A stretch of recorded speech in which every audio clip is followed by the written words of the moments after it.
جب اللہ انسان کو اپنی طرف لانا چاہتا ہے تو پھر وہ تمہیں اپنی طرف لانے سے پہلے سب حقیقتیں بتا دیتا ہے، سب پردے اٹھا دیتا ہے، ہر ایک کا اندر باہر دکھا دیتا ہے اور پھر جتلا دیتا ہے کہ ہے کوئی جو مجھ سے زیادہ محبت کرے تمہیں، ہے کوئی جو گرنے سے پہلے تھام لے، ہے کوئی جو اندھیروں میں تمہارے لیے اجالا کرے، ہے کوئی جو تمہارے بن کہے سب سن لے، ہے کوئی جو بن مانگے عطا کر دے، ہے کوئی جو تمہارے بس ایک قدم کا منتظر ہو اور وہ تمہاری طرف دوڑ کر آئے، ہے کوئی جو بس تمہارے ایک آنسو کا منتظر ہو، بس وہ دکھلا دیتا ہے سب حقیقتیں اور جتلا دیتا ہے کہ تمہیں ہماری ہی طرف لوٹ کے آنا ہے۔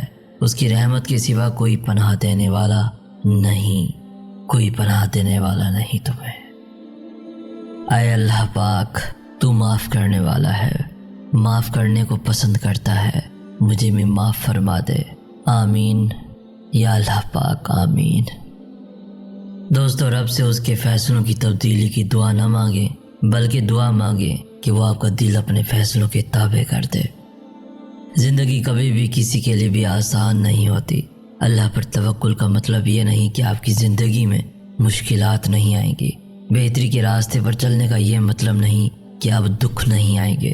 زندگی کا کوئی بھی موڑ آسان نہیں ہوتا، مشکلات بھی آتی ہیں اور دکھ بھی ملتے ہیں، لیکن جب ہم اللہ کی رضا میں راضی رہنا سیکھ لیتے ہیں اور اللہ کے انتخاب کردہ رستوں پر چلتے ہیں تو دکھ میں بھی مزہ آنے لگتا ہے، ہر غم میں سکون ملنے لگتا ہے، کیونکہ دل اس بات پر مطمئن ہوتا ہے کہ یہ اللہ کا انتخاب کردہ رستہ ہے اور اس میں اللہ کی رضا ہے، اور جس چیز میں اللہ کی رضا ہوتی ہے وہ کبھی ہمیں بے سکون نہیں کرتی۔ اللہ کے انتخاب بے حد پرسکون ہوتے ہیں، پھر چاہے آپ مطمئن ہوں یا نہ۔ اور یاد رکھنا، محبت بڑی گاڑیوں کی محتاج نہیں ہوتی، نہ بڑے گھروں کی۔ محبت تو عزت چاہتی ہے، خلوص چاہتی ہے، جذبوں میں سچائی اور احساس چاہتی ہے، اپنائیت چاہتی ہے۔ محبت حسن خوبصورتی کی محتاج بالکل نہیں ہوتی۔ جس سے محبت ہو جائے پھر وہی دنیا میں سب سے حسین ہوتا ہے۔ جو لوگ مخلص کو چھوڑ کر حسن خوبصورتی یا بہتر سے بہترین کے پیچھے بھاگنے لگتے ہیں، پھر وہ کچھ عرصے بعد خالی ہاتھ رہ جاتے ہیں، کیونکہ ایسے رشتے جو کسی بھی مطلب یا غرض کی بنا پہ قائم ہوں وہ کھوکھلے ہوتے ہیں، اور پھر وہ لوگ ساری زندگی خلوص، احساس اور سچے رشتے کے لیے ترستے ہیں، اور پھر گزرا ہوا وقت کب لوٹتا ہے۔ اس لیے بہتر سے بہترین یا سچے رشتے کو چھوڑ کر خوبصورتی کی طرف مت بھاگیں، ورنہ ساری زندگی مخلصی کے لیے پچھتائیں گے۔ مخلصی اور احساس کو چھوڑ کر در در بھٹکنے والے کسی در کے نہیں ہوتے، اور نہ ان کا کوئی بھی بنتا ہے زندگی بھر کے لیے۔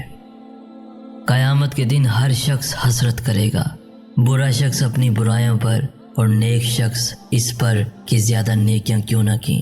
اسی لیے قیامت کے دن کو حسرت کا دن بھی کہتے ہیں۔ اگر آپ خوشی میں قرآن پڑھیں گے تو خوشی بڑھ جائے گی، غم میں پڑھیں گے تو غم چھٹ جائے گا۔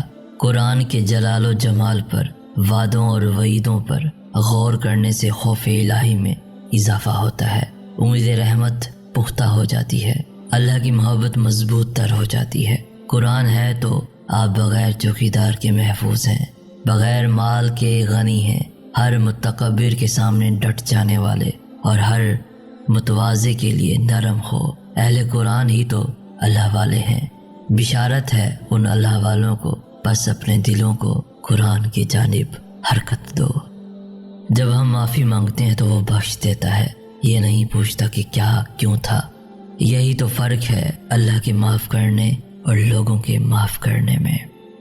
اور آپ کو پتہ ہے جب اللہ کسی انسان سے ناراض ہوتا ہے تو ہدایت روک دیتا ہے، سجدوں کی توفیق نہیں ملتی، خشیت الہی کے جذبے چھین لیے جاتے ہیں۔ اللہ سے توفیق مانگے کہ اللہ کبھی بھی ہم سے اپنی توفیق نہ چھینے۔ اللہ ہمیشہ ہماری پیشانیوں کو سجدے نصیب کرے، آمین یا رب العالمین۔ کوئی کتنا بھی گنہگار کیوں نہ ہو، اللہ اس کے لیے دعا کا وسیلہ، توبہ کا راستہ اور رزق کا دروازہ کبھی نہیں بند کرتا۔ اللہ پاک سے دوستی کے بعد ایک وقت آتا ہے جب آپ کو تنہائی سے ڈر نہیں لگتا، اکیلے رہنا برا نہیں لگتا، آنکھ سے لوگوں کی وجہ سے آنسو نہیں گرتے، ہونٹوں پر ہر وقت مسکراہٹ رہتی ہے، ہم سے کوئی بات کرے یا نہ کرے دل مطمئن رہتا ہے۔ اے اللہ، میں تجھ سے تیری محبت مانگتا ہوں اور اس کی محبت جو تجھ سے محبت رکھتا ہے۔ آمین یا رب العالمین۔ جس دن تم دوسروں کا درد خود پر محسوس کرنے لگو، تم سمجھ لینا کہ تم اشرف المخلوقات میں سے ہو۔ تم اللہ کا اصول جانتی ہو، اس کے لیے جو چھوڑو گے وہ اس سے بہتر عطا کرے گا۔ تم نگاہ چھوڑو، وہ بدلے میں نگاہ عطا کرے گا۔ وہ تمہیں بصیرت دے گا، فہم و فراست کی نگاہ عطا کرے گا، اور تمہاری فراست کبھی خطا نہیں ہوگی۔ مومن اسی نگاہ کی وجہ سے ایک سوراخ سے دوسری بار نہیں ڈسا جاتا۔ اگر آپ نے اپنی چاہ میں کوئی کسر نہیں چھوڑی مگر آپ کا ساتھی پھر بھی خوش نہیں تو اسے آزاد کر دیں۔ جائے اور ڈھونڈے آپ سے بہتر۔ یقین کیجئے محبت ٹھکرانے والے کی طرف کبھی پلٹ کر نہیں دیکھتی۔ ہر اس چیز پر جو مجھ سے لی گئی اور جو مجھے بن مانگے دی گئی، شکوہ تو بنتا ہے نہیں اس ذات پاک سے جو بہتر کا بدل بھی بہترین دیتا ہے۔